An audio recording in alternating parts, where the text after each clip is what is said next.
Okajonim, videoni o'tkazib yubormasdan oxirigacha ko'ring. Ko'p vaqt bo'lmasdan o'zini joyi, lokatsiyasi bilan obro'ga erishgan Yunusoboddagi mehmonxonamizni sizlar ko'rmagan chotkixonalarni birgalikda ko'rib chiqamiz. Ketdik.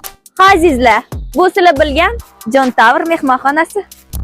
Mehmonxonamizga kirib kelishinglar bilan sizlarni shunaqa ixchamgina qulay resepsiyon xizmati kutib oladi. Okajonim, Jon Tower mehmonxonamizga kelganingizda iminnoy 101-xonaga kirmasdan, dam olmasdan ketishingiz mumkin emas. Bu xonani shinamligini, qulayligini bitta o'zingiz ko'rib baho bering. Shunaqa chiroyligina, ixchamgina xonada dam olish narxi atiga 250 ming so'm.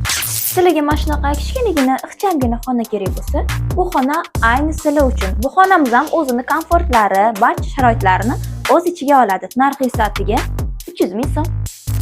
Jon Tower mehmonxonamizda boshqa joylarga o'xshab 500 ming, 600 ming so'm demaymiz. Narxlarimiz atiga 250 ming so'mdan 350 ming so'mgacha. Ha aytgancha, sizlardan talab qilinadigan narsa faqatgina pasport yoki haydovchilik guvohnomasi. Adresni sizlarga konkretni qilib tushuntiraman, vнимательно eshitib olinglar.